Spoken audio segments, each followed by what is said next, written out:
So let's do polling. I wanted to do a quick video going through some of the polls that came out from CNN's latest poll. Some of this is fascinating to me. I have to be honest, I am hardened in real terms.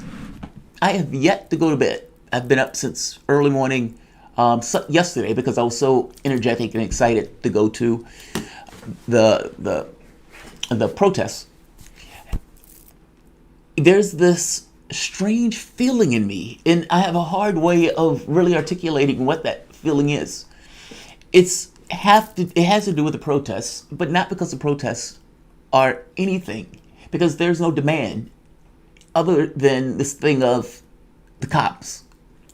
Now, the problem is that demand is far too narrow for all of this energy. But that's a secondary thing. I think the thing in me is similar to what I felt with Sanders, if that makes sense. If you ever have been to a Sanders rally and you were one of those people that were really involved and that you stated these are the objectives and you say, yes, that's what we want. That's what we're going out there for. And your people, and they go and march. Now, you had a weak leader, and a weak leader that was incapable of actually putting through in real world terms the things to which he discussed. Meaning, if it burns into you so much that somebody is going without health care, or that people have all that debt on their back, so people are living in those communities that incentivizes either crime or ill health, or those people not having access to the things that they need, make them somehow more susceptible to illness, whatever those things are, and we have the capacity as a society to do something about it, then that is on us as a society. It is a moral shame as a society to have something like that if you could do something about it. If that means stopping the guy from being a trillionaire or a billionaire, you do what's right, because human beings should be the priority of an evolved society.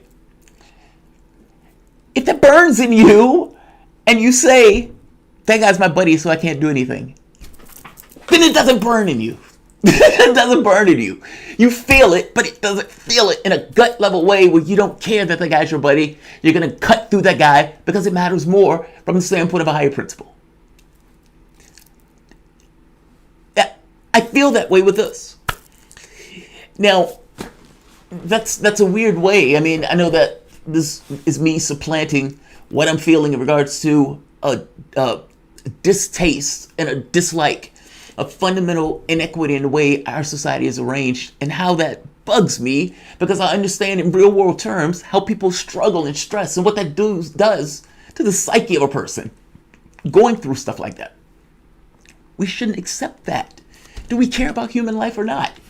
And if you find out that basically the root of all of your issue in regards to crime, in regards to poverty and everything else, is basically dealing with poverty, then it is a moral shame that you don't deal with the poverty to ensure that your society is just not a better fucking society. The problem is that the political space has no fucks to give from the standpoint of dealing with the issues that those people really want. Because even though the argument right now is the cops put a knee on that man's throat for 9 minutes and that man died, the larger conversation really is, why are you having cops there in the first place? What is taking place that those cops are brought to that particular area? And is that particular area crime-ridden? Is that particular area low income, in which case the cops may over-police, despite the fact that it might not necessarily be crime-ridden? I'm making that basic point that the cops are there entirely because of issues of inequality. And if you deal with those issues of inequality, meaning make sure those neighborhoods are not areas for crime, make sure those neighborhoods are not impoverished, then the issues of crime and policing become somewhat redundant. Now, if your political space cannot have that conversation, then your political space cannot give you anything that deals with that issue in real terms. You don't believe me? Look at what the Democratic Party is putting up. There is no demand in real terms. And because there is no demand in real terms, the political space is going to try to supplant any notion of real change for this to give you a token gesture of a fix-it. And they're going to chest thump. And they're going to want you to go back to your homes, despite the fact that nothing in real terms changed. The political system does not want to give you anything. They just want you to go home. And in wanting you to go home, they will give you a token gesture that may look like something real, but in real world terms, in regards to what you were really angry about, the root of what you're really angry about, the thing that was digging in you, wasn't that thing. They're doing it now. There's a reason why people make the argument that you need to make a demand, because your demand will be up against what the political apparatus is going to offer. And those things, to some point, becomes a negotiation. If you have no demand, then they're going to try to supplant whatever you are arguing about under the umbrella of the thing that is not really going to solve your issue. It may tweak it around the edges, but the honest to God thing that you're basically getting at is those communities need to be attended to from the standpoint of resources. We need to somehow infuse these areas with resources to get rid of the poverty. And when we do that, the need for cops to some degree fades away. If you can't have that argument, this other stuff is not going to matter. Make your demands. Make your demands. But beyond that point, let's get to the polling. Some of this stuff is wild. And like I said, I was hardened by it, because this is not just, when I went, it wasn't just blacks. This is a multitude of human beings who've gone out there. Are you willing to fight for somebody in the same way you're willing to fight for yourself? And you're seeing a lot of people who say yes. Now, the catch becomes, are those people, like me, supplanting how I felt about the election with Sanders, those particular objectives, realizing those things can't be found in the political space, saw the fastest thing moving and jumped on it? And if so, beautiful. A convergent, a point of need of sorts. One catastrophe that basically is pulling other people in for broader concerns. That is a good thing. If this moves away from the notion of specifically an African American was killed, that's not horrible, providing that police, criminal justice, and those things of dealing with that don't go anywhere within the context of the argument. Meaning the issue of race and class that are often tried decoupled become one conversation. Here could be that particular point where it happens in that way. God knows, I hope it does, because something like that will broaden this notion of the number of people who get involved in this. If you have a mass number of evictions in July, there are going to be more people who get involved in this. And the broader concerns may expand beyond the way this protest is organizing now. I have no idea what this becomes. And I am utterly fascinated by it. And like I said, I am hardened by it. And I want it to continue to go this way, because if society really indeed wants real material concerns and those things aren't being offered, society needs to make itself known. It has no other apparatus to do that. Ergo, they're on the public. That should be supported. And polling, according to the polling, the public supports it. Welcome to the soapbox.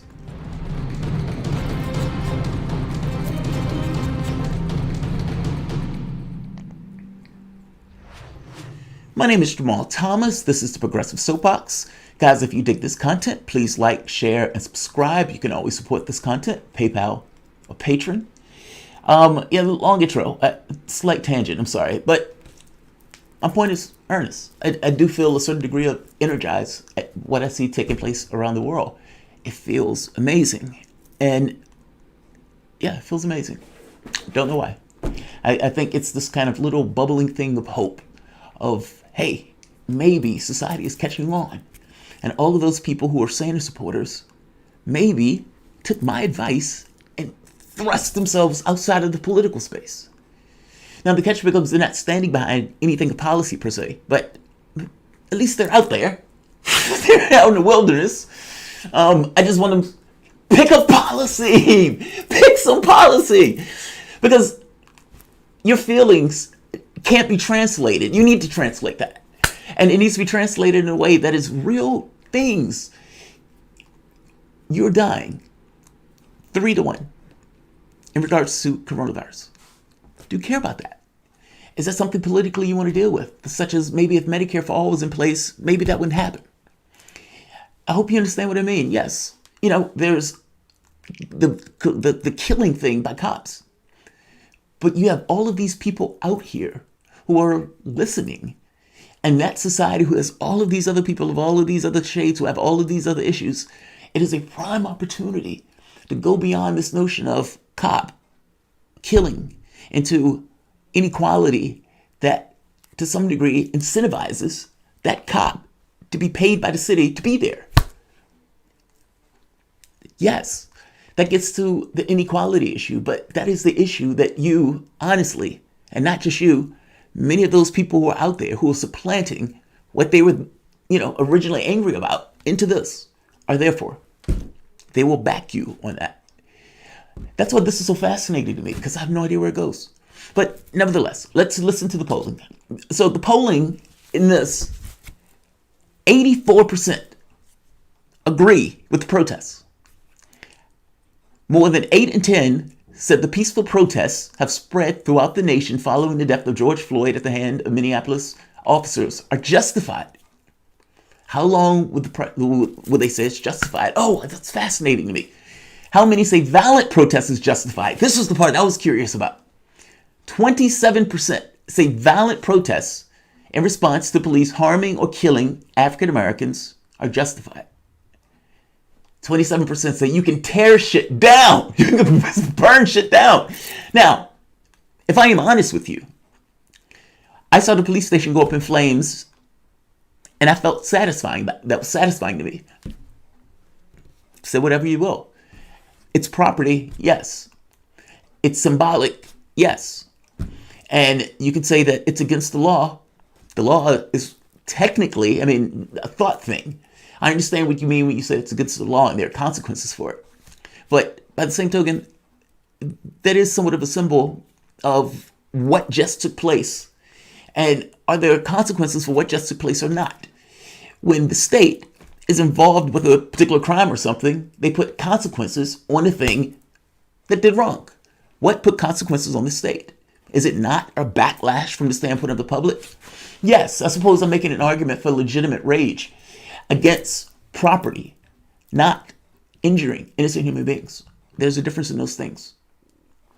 I guess I'm making the point that people who are saying violence, are you talking about violence against people or are you talking about violence against property?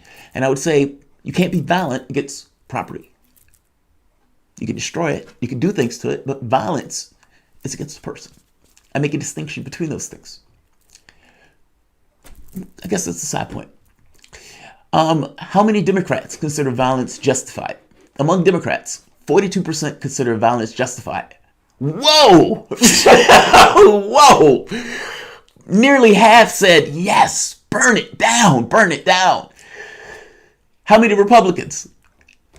9%. 9%. Wow, that's fascinating. Who are those Republicans? Who are the wild bunch? Who say, yes, burn this shit down? Wow, man, I'm fascinated by these answers. Like, you must understand, like, how wild and profound this is. Like, your society this is almost like a science experiment, right? You murder an African American. Now, the wild part is the police kill 1,000 people a year. Year after year after year after year. Nobody bats an eye. 99% of the people who get killed by police, there are no charges on the police. Let me repeat that. 99% of the people the police kill, there are no charges on the police. Now, so you now take all of that and then you say, well, they killed George Floyd. And it's like, how many George Floyds have there been? And by the way, whether that George Floyd was white, black, gay, straight, I understand African Americans have a higher propensity, but whites make up 70% of this country. Most of the people they're killing are white. So I'm making the point that this is a society thing, not entirely an African American thing, even though the way cops dispense justice, yes, is more onerous in the sense of African Americans. And society gets angry that the state did something that it had no business doing. The state punishes when the state goes after people for breaking the law. But at the end of the day, the state is supposed to be a composite of human beings. And those human beings, from the standpoint of the state, is supposed to represent the interests of those human beings. But those human beings can revoke the rights of the state in regards to it being sovereign, even if it's revoking it for a period of time. Maybe not necessarily to smash the mechanism of the state, but definitely to get across this was wrong. And that at the end of the day, you are not a real thing. Human beings are. And the fact that you murdered one of those human beings matters. And shows that from the standpoint of force or destruction of property. You may say it's chaotic. You may say it's atrocious. I would say it's infinitely foreseeable regardless of what you think of it. It's something that regardless of what system you have, you do something like that at some point. The public is going to respond just from righteous indignation. Again, from the natural potential energy that continues to build up year after year after year as one injustice after another takes place until it pops. That's what you have, regardless of what you think about whether it's good, bad, or indifferent. It's infinitely foreseeable. If you do that, this is going to be the response. And by the way, that response is taught just based on the way the state enforces its own level of judgment and the level of harshness that the state compels and demands. So whatever you want to bitch about and argue about of human beings doing that, it is learning that behavior directly from the way the state prosecutes what they consider offenses and crimes. This is just the public reasserting authority and doing the same thing to the state. You can disagree. How many blacks say violent protest was justified? 39%. 39%. How many whites? 23%. That's not that far away. Blacks and whites agreed on this. Isn't that amazing? Like, yes, it's a low amount. And again, we're making a distinction between violence against property versus violence against people. I don't accept the violence against innocents, regardless, whether it's cops or otherwise. I'm talking about property. When you see the police station burning down, I'm using that as my example for this. But you have 39% or 42%. That's almost half of Democrats saying, yeah, sometimes you got to burn shit down. Yeah. Give me the Molotov. And then you have like 9 Republicans who are saying, yeah, sometimes you got to burn shit down. Now, I'm wondering whether or not they're thinking in the sense of Floyd being killed, or are they thinking in the sense of something like a right-wing thing? That's fascinating dynamic. I am so curious to talk to those people. Like, I would love to hear their logic, but I think their logic is probably going to be, look, there's no such thing as right and wrong, action and consequence. What is the action? What is the consequence? And go from there. Because technically they're right. I mean, we look at our reality in a particular way. We have ideas of right and wrong, and that's kind of geared towards what society has given us. But there's some people who may look at that and say, it is wrong for the state to do that, and there needs to be a consequence. I'm fascinated by this poll. All right, how many people approve Trump handling of the presidency? Trump is in bad shape, according to this poll. 38% approve of the way Trump is handling the presidency, while 57% disapprove. That is the worst approval rating since January 2019, and roughly on par with approval ratings from Jimmy Carter, George H.W. Bush, both of which lost. How many people are displeased with Trump's handling of the protests, believing it to be harmful? 68% feel his response to the protests was harmful. Now, Biden outpaces Trump on handling of the coronavirus, leading the nation in a time of crisis. God! Sucks!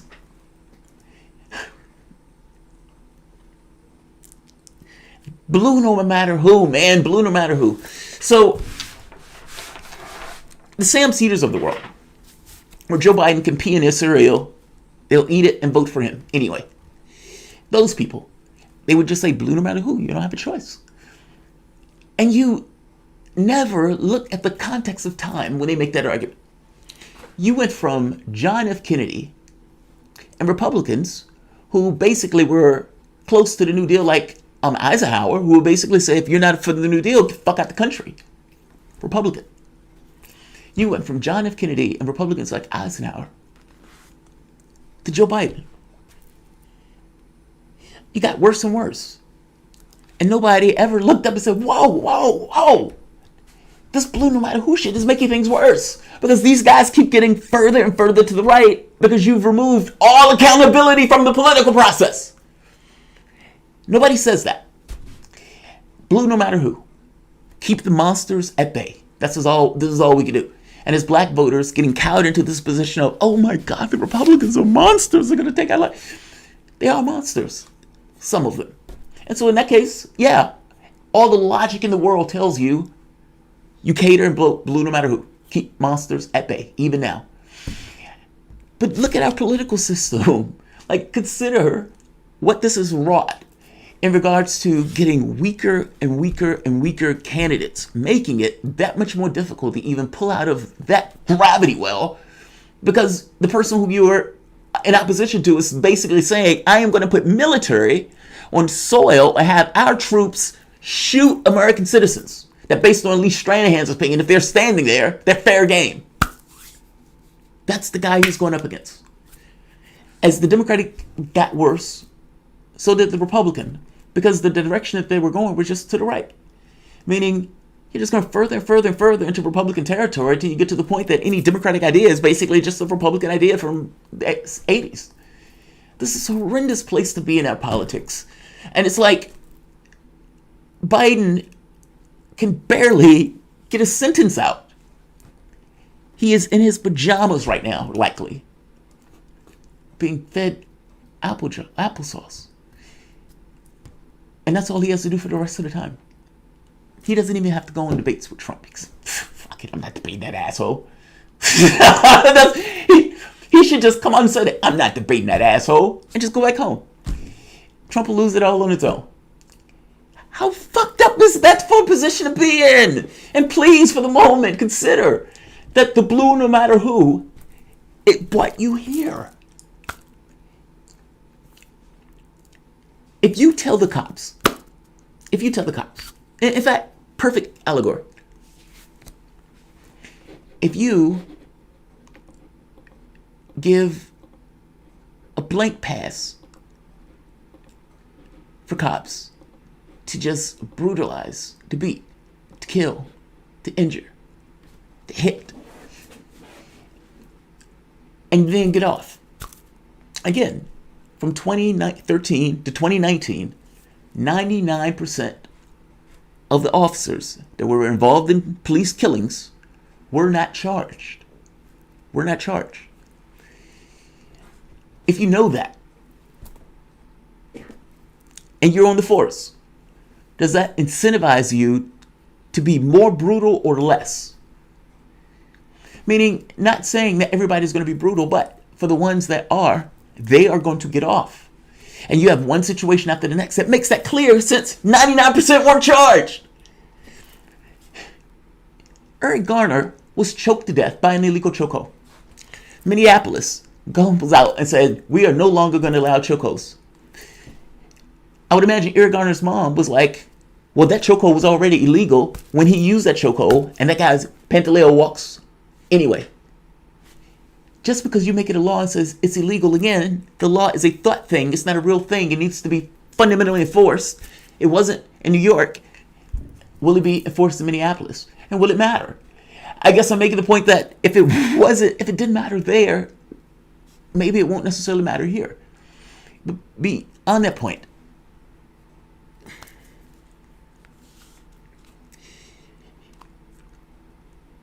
this notion that you give no accountability, and you have a situation where cops can flagrantly kill and 99% walk. Not saying that every situation is the cop just abusing his authority, but don't tell me that this is a perfect process for all of these killings, and you know that there's a percentage that was not legitimate. Derek Chauvin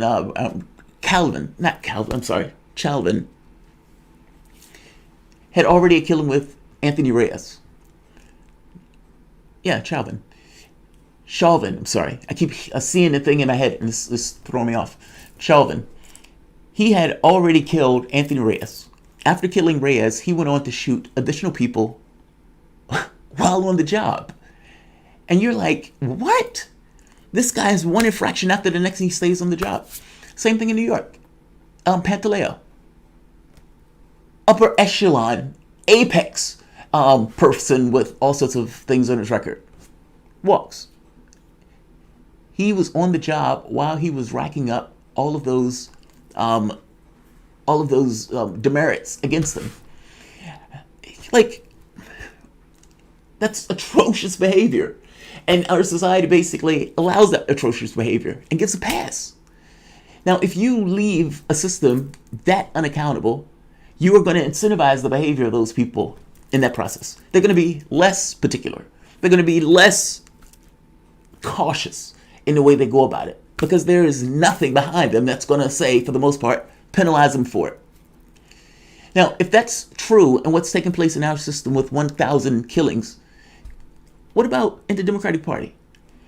Meaning you have a Democratic Party where you basically say, in the same way you say to the cops that basically we'll give a free pass, that you basically say blue no matter who. It doesn't matter what the person is, doesn't matter what that person supports. If that person has a D beside their name, I'll support him. And the Democratic Party say, okay, here's a right-wing hack. And you say, okay, I'll support him. Here's another right-wing hack. And you say, I'll support him. And they get further and further and further to the right. And the notion of economics and politics goes away. And what happens is you notice, hey, we have less and less people voting. That's peculiar. Well, maybe it's not peculiar. The people who are less likely to vote, in large parts, are people who are African American, people of color, and the poor.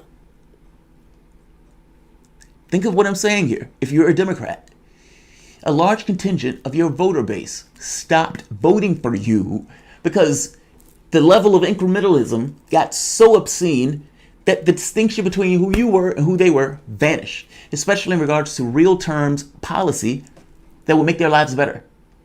You're spending time bitching about whether or not people get a little bit of money extra in unemployment stuff. Like, this is kind of the point. Oh, we're going to means test this. Yeah, we're going to use COBRA instead of Medicare for all. Those people just say, yeah, I'm not going to vote for that. And so you're trying to get race to the bottom in regards to the number of votes for people who just stop getting involved. That's your fault. That's the blue no matter who within context over the course of time. At some point, you have to stop that, right? Or are you just going to say, yeah, let's just ride this train to fucking oblivion? Where do you stop that? And the problem here is it has gotten so horrendous. The house is on fire to such a degree that the two people who are running the ship, fucking clown that got his jollies off firing has-been celebrities and bankrupting companies, and the other guy who built the crime bill that basically the people are out there fighting in the streets about right now. Not to mention, he's mentally handicapped. Maybe we earned this. It's just debilitating to realize that. And it's like, people at that point are like, okay, we can't tolerate him putting military on the soil, so we got to vote Biden. And it's like, oh, that's disgusting to me, because again, it puts you in the same fucking position. Meaning, it's one thing if John McCain wins. Understand what I mean? It's one thing if John McCain wins. But John McCain is different than, let's say, Bob Dole, or let's say Donald Trump, or even Mitt Romney. Donald Trump is the honest expression of basically what our political class is. But that's, he's a fucking wild card. And at this point, the military on home soil should freak you out.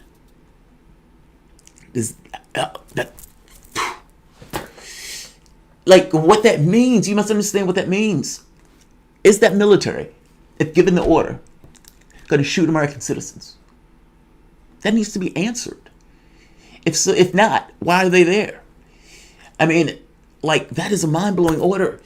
And if they make that order, will there be some people who say, yeah, fuck that, I'm not doing that, and turn their guns on the other people to prevent them from doing that? And what is that called? If you have pockets of that. These are the dilemmas that Donald Trump creates just by putting that on the table as part of what needs to take place, instead of dealing with the honest and legitimate concerns This is kind of my point. Your political system has become so ossified, so intransigent, so knowing that the people will just race to the bottom, blue no matter who, and flip-flop back and forth, that it just no longer is responsive to what the public wants. And so the public, rational, goes elsewhere, in the streets. It's a rational response to a political system that is no longer being attentive. But those people in the streets need to also realize that the reason that political system is no longer attentive because of 20, 30 years of not paying attention to it. That's not magic. It's just the way that shit just fell out in regards to the thing. It's like nobody's free of blame here. This is a united front thing. All of us are kind of like pulling in it together, and all of us are kind of fucking up along the way. And at some point, the public is like, whoa, we don't like this. We need to fix this. And I don't think the public entirely gets like why this is fucked up this way. But it's a joint fuck up. I'll leave this here. Like, share. This has been a wandering soapbox. Like, share, and subscribe. Thanks all.